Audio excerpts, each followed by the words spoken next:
Kabutihang dulot ng paghahalaman. Una, nagbibigay ng pagkain sa mga tao. Isa sa mga kabutihang dulot ng paghahalaman ay ito ay nagbibigay ng pagkain. Ang mga halaman, kagaya ng puno, ay nagbibigay ng mga prutas na ating kinakain.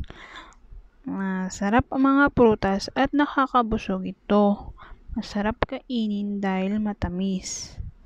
Ang mga halaman din gaya ng mga gulay ay nagbibigay ng gulay na pinanguulam natin sa araw-araw.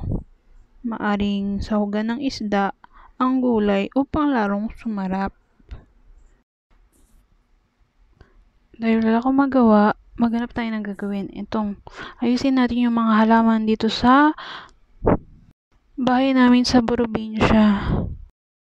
Ang paghahalaman din ay nakapagpapaganda ng paligid. Ang mga berdeng dahon ng puno ay nakapagpapaganda ng paligid. Makikita mo ang mga nagsasayang mga puno dahil sa saliw ng hangin.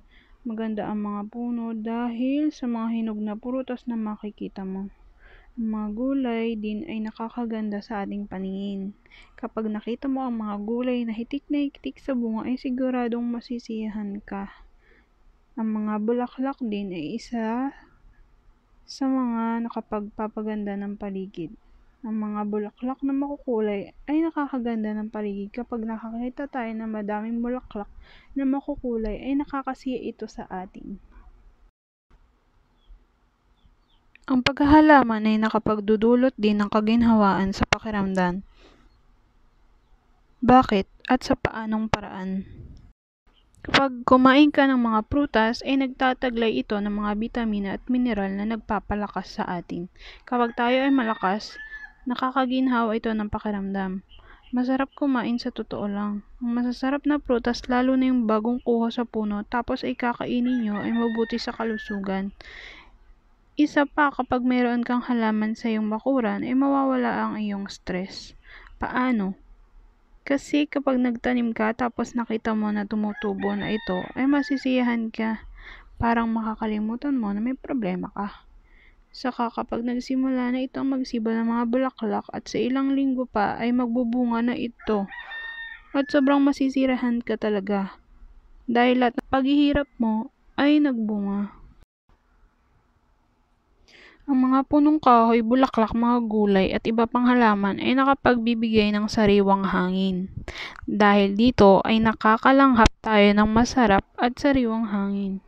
Kailangan natin ng hangin upang mabuhay. Ang mga dahon ng mga halaman ay gumagawa ng mga oxygen na kinakailangan nating mga tao upang mabuhay. Kailangan nating magtanim ng madaming halaman upang makalanghap ng sariwang hangin. Kapag sariwa ang hangin, ay siguradong hindi tayo magkakasakit. Magiging malusog tayo kapag ganun. Sa kagandahan ng paghahalaman ay maaari nitong pigilan ng pagbaha. Sinisip-sip kasi ng mga ugat ng puno ang mga tubig, dahilan upang maiwasan ang pagbaha. Ang mga maliliit na uri ng halaman ay sumisip-sip din ng tubig, ngunit sa maliit na bahagi lamang. Ngunit kahit kaunti lamang ito ay nakakatulong pa rin. Kung magtatanim ka ng maraming puno ay mas nakakasigurado kang makakatulong ito upang baha ay maiwasan. Ang paghahalaman ay nagbibigay din ng kita sa tao. Paano? Kapag nagtanim ka ng mga gulay at ito ay nagbunga, maaari mong ibenta ang mga bunga nito upang mayroon kang mapagkunan ng pera. Ang mga punong kahoy din ay nagbubunga. Maaari mo rin itong ibenta at kumita. Madaming bunga, madaming kita. Ang mga bulaklak din ay isa sa pinakamabentang halaman. Ang mga magagandang bulaklak ay binebenta kapag may kasal, Valentine's Day o kaya araw ng mga patay. Ang ilang tao ay nagkukolekta ng mga bulaklak bilang palamuti sa kanilang tahanan. Ang ilan pa ay nagpaparami ng mga bulaklak dahil hilig talaga nila ito. Isa pang magandang dulot ng paghahalaman ay nagpapalusog at nagpapalakas ito ng katawan. Ang mga prutas ay nagtataglay ng iba't ibang uri ng bitamina at mineral.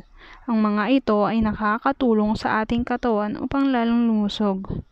Kapag madami kang kinain ng mga prutas, ay makakakuha ka ng maraming bitamina na tutulong sa iyo upang lalong maging malusog. Nagpapalakas din ito ng katawan. Ang mga gulay din ay nagtataglay ng mga sustansya na kailangan ng ating katawan.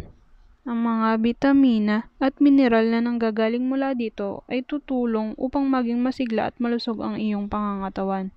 Dahilan upang hindi ka agad-agad dadapuan ng anumang sakit.